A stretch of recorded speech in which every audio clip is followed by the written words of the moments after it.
ஒரே ஒரு எலும்புக்கூடு. ஆனால் அதை சுற்றி இருக்கின்ற அடையாளங்கள் பல கேள்விகளை எழுப்பியிருக்கின்றன.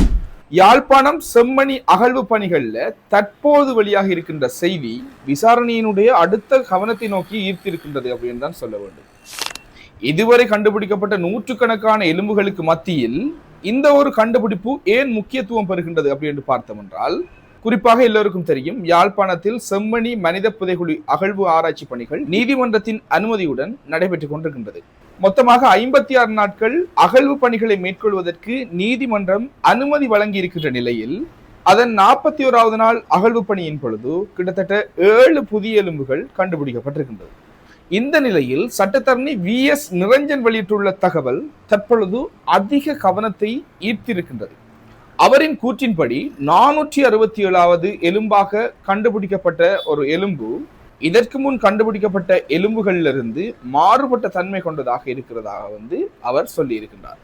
அவர் கூறியதன்படி அந்த எலும்புக்கூடு ஒரு சிறுவனுடைய எலும்புக்கூடாக இருக்கலாம் அப்படி என்று சந்தேகிக்கப்படுகின்றது. மேலும் அந்த இடத்தில் சவப்பட்டியினுடைய ஒரு அடையாளம் இருப்பதாகவும், மழை காலத்தில் பயன்படுத்துகின்ற மழையங்கி அதாவது ரெயின்கோட் ஒன்று இருப்பதாகவும், காலின் பகுதியில் காலுறை ஒன்று காணப்படுவதாகவும் அவர் குறிப்பிட்டிருக்கின்றார்.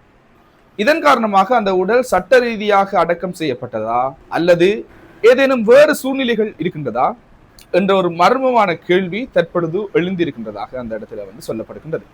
இருப்பினும் இதுவரை எந்த இறுதி முடிவும் எடுக்கப்படவில்லை அப்படின்ற விஷயம் சொல்லப்படுகின்றது. இது குறித்த உண்மை நிலையை உறுதிப்படுத்துவது நீதிமன்ற விசாரணை மற்றும் அதிகாரப்பூர்வ ஆய்வுகளாலே மூலமே சாத்தியம் அப்படின்ற விஷயம் எங்களுக்கு தெரியும், உங்களுக்கும் தெரிந்திருக்கும் அப்படின்னு நினைக்கின்றேன். இந்த சம்பவம் தொடர்பாக அதிகாரப்பூர்வ விசாரணைகள் தொடர்ந்து நடைபெற்று வருவதால் உறுதிப்படுத்தப்பட்ட தகவல்களை மட்டுமே பொதுமக்கள் நம்புவது மிக முக்கியமானது. இந்த செய்தி குறித்து உங்களது கருத்தை பதிவிடவும். தொடர்ந்து யாழ்ப்பாண அரசியல் சம்பந்தமான அந்த களத்தை அவதானித்தால் அங்கு ஒரு சில விஷயங்கள் சூடு பிடித்திருக்கின்றது அப்படின்னு தான் சொல்ல வேண்டும். என்ன அப்படின்னு பார்த்தோம் என்றால், பாராளுமன்ற உறுப்பினர் ராமநாதன் அர்ஜுனாவுக்கு கொழும்பு கோட்டை நீதிவான் நீதிமன்றம் அதிரடியான பிடியாணை ஒன்றை கொடுத்திருக்கின்றது. போலீஸ் அதிகாரிகளின் கடமைகளுக்கு இடையூறு விளைவித்ததன் அடிப்படையில் வழக்கு விசாரணைக்கு அவர் நீதிமன்றத்தில் முன்னிலையாக தவறியமையினாலேயே இந்த பிடியாணை பிறப்பிக்கப்பட்டிருக்கின்றது அப்படி என்று சொல்லப்படுகின்றது. எனினும் இந்த நீதிமன்ற பிடியாணை மூலம் பாராளுமன்ற உறுப்பினர் அவர்களினுடைய சிறப்புரிமை மீறப்பட்டுள்ளதாக கூறி எதிர்கட்சி தலைவர் சஜித் பிரேமதாஸ் உள்ளிட்ட எதிர்கட்சியினர் இன்றைய தினம் அதாவது 24ஆம் தேதி பாராளுமன்றத்தில் கடும் வாக்குவாதத்தில் ஈடுபட்டிருக்கின்றனர். இதனால் சபையில் ஒரு பெரும் பரபரப்பு ஏற்பட்டிருக்கின்றது. தொடர்ந்து கடந்த 2015 முதல் 2025ஆம் ஆண்டு கால பகுதிகளில் தேசிய சிறுவர் பாதுகாப்பு அதிகார சபைக்கு சிறுவர் துஷ்பிரயோகம் தொடர்பாக 108,581 முறைப்பாடுகள் கிடைத்துள்ளதாக அமைச்சர் சரோஜா சாவித்ரி போல்ராஜ் பாராளுமன்றத்தில் இன்றைய தினம் இந்த விஷயத்தை தெரிவித்திருக்கின்றார். பாருங்கள் எவ்வளவு பெரிய ஒரு எண்ணிக்கை அப்படின்ற விஷயம், அதாவது சிறுவர் துஷ்பிரயோகம் தொடர்பில். மேலும் 2026ஆம் ஆண்டின் முதல் 6 மாதங்கள்ல 5500க்கும் மேற்பட்ட முறைப்பாடுகள் பதிவாகி இருக்கின்றது அப்படின்ற விஷயத்தை சொல்லியிருக்காங்க. அதாவது 5500 முதல் 6 மாதங்கள்ல துஷ்பிரயோகம் சம்பந்தமாக, சிறுவர் துஷ்பிரயோகம் சம்பந்தமாக பதிவாகி இருக்கின்றது. அப்ப சிறுவர்களை அடிமைப்படுத்துவது அல்லது சிறுவர்களுக்கு பாதுகாப்பு இல்லாததாக இருக்கின்றது அப்படின்ற விஷயம் இந்த எண்ணிக்கையிலிருந்து பார்க்கக்கூடியதாக இருக்கின்றது. அந்த எண்ணிக்கை, அதாவது அந்த 5500ல 1100 சிறுவர்கள் கொடுமைப்படுத்தல், 60 கடுமையான பாலியல் துஷ்பிரயோகங்கள் மற்றும் 112 இணையவழி சித்திரவை தொடர்பான முறைப்பாடுகளும் அடங்குகின்றது அப்படின்ற விஷயம் சொல்லப்படுகின்றது. இதனையடுத்து சிறுவர் துஷ்பிரயோகம் தொடர்பான வழக்குகளை விரைவுபடுத்தவும், பாதிக்கப்பட்ட சிறுவர்களிடமிருந்து காணொலி மூலமாக பாதுகாப்பு சாட்சியம் பெற நடைமுறைகள் மேற்கொள்ளப்பட்டு வருவதாகவும் இதன் பொழுது அமைச்சர் தெரிவித்திருக்கின்றார். அரசியல் களத்தை தொடர்ந்து பக்தர்களுக்கான ஒரு மிக முக்கியமான அறிவிப்பையும் பார்ப்போம். வரலாற்று சிறப்புமிக்க ஆடிவேல் கதிராம திருவிழாவுக்கு செல்லுகின்ற பாத யாத்திரைகளுக்கான கட்டுப்பாதை இன்று 24ஆம் தேதி வெள்ளிக்கிழமை பிற்பகல் 3 மணியுடன் மூடவிருப்பதாக அறிவிக்கப்பட்டுள்ளது. கடந்த 10ஆம் தேதி திறக்கப்பட்ட இந்த கானக பாதை இதுவரை சுமார் 40,000 பக்த அடியார்கள் பயணித்துள்ளதாக உகந்தமலை முருக ஆலய வண்ணக்கர் தெரிவித்திருக்கின்றார்.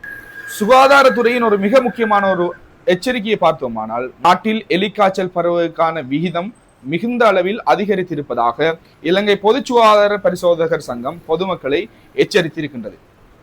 என்ன விஷயம் என்றா, எலியின் சிறுநீரில் காணப்படும் லெப்டோஸ்பைரா என்ற பாக்டீரியாவால் இந்த நோய் பரவுகின்றது அப்படின்ற விஷயம் சொல்லப்படுகின்றது.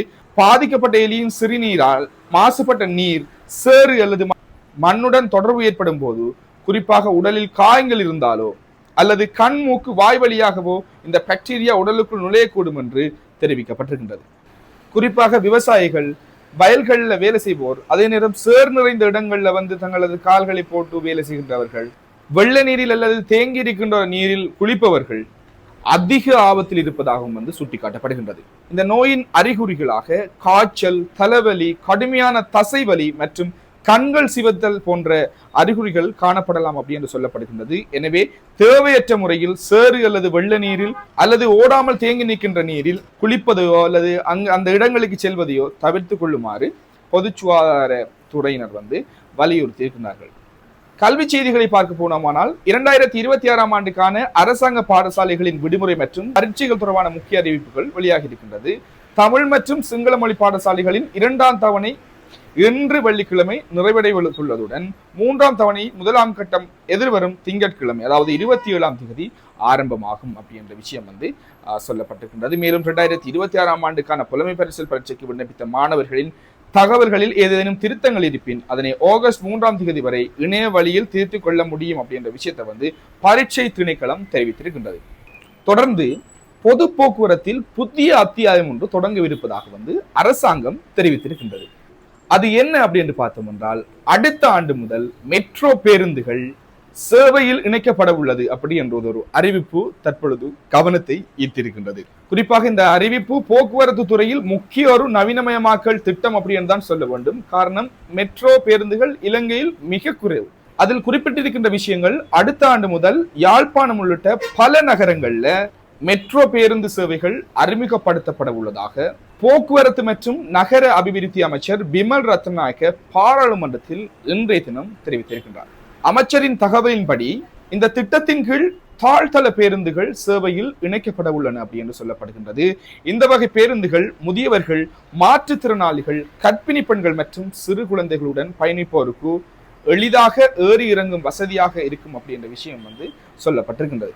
மேலும் நகர்ப்புற போக்குவரத்தை நவீனமயப்படுத்துவதோடு பொது போக்குவரத்தை மக்கள் அதிகளவு பயன்படுத்தும் வகையில் வசதிகளையும் மேம்படுத்தும் திட்டமாகவும் வந்து இது வந்து பார்க்கப்படுகின்றது அப்படின்ற விஷயத்தை வந்து சொல்லப்படுகிறது. அது மட்டும் இல்லாமல் கோட்டை பேருந்து நிலையம் புதுப்பிக்கப்பட்டிருக்கின்றது. அதே நேரம் தற்பொழுது ரயில் நிலையம் புதுப்பிக்கப்பட்டுக் கொண்டிருக்கின்றது. மருதானை ரயில் ஸ்டேஷன் வந்து கொழும்புல வந்து அதுவும் புதுப்பிக்கப்பட்டிருக்கின்றது. இப்படி என்று பல மாற்றங்களை அரசாங்கம் செய்து கொண்டிருக்கின்றது. இது சம்பந்தமான உங்களது கருத்துக்களையும் நீங்கள் குறிப்பிடுங்கள். அது மட்டுமல்லாமல் இந்த மெட்ரோ பேருந்து திட்டத்தில் 2029ஆம் ஆண்டுக்குள் இந்த மெட்ரோ பேருந்துகளின் எண்ணிக்கையை 500ஆக அதிகரிக்க அரசாங்கம் திட்டமிட்டுள்ளதாகவும் குறிப்பிடப்படுகின்றது. மட்டுமல்லாமல் 2035 ஆண்டளவில் இலங்கையின் முழுமையான நகர போக்குவரத்து சேவையை இந்த மெட்ரோ பேருந்து அமைப்பின் கீழ் முன்னெடுப்பதே அரசாங்கத்தின் நீண்ட கால இலக்காக இருப்பதாகவும் வந்து அமைச்சர் சுட்டிக்காட்டியிருக்கின்றார். இந்த திட்டம் நடைமுறைக்கு வந்தால் நகரங்கள்ல பாதுகாப்பான, வசதியான மற்றும் நவீன பொது போக்குவரத்து சேவையை மக்கள் பெற்றுக்கொள்ளக்கூடும் அப்படி என்று எதிர்பார்க்கப்படுகின்றது. இது இப்படி இருக்கக்குள்ள இந்த மெட்ரோ பேருந்து திட்டம் எப்படி இருக்கின்றது, உங்களுடைய கருத்து என்ன அப்படின்றத மக்களாகிய நீங்கள் தெரிவிங்க.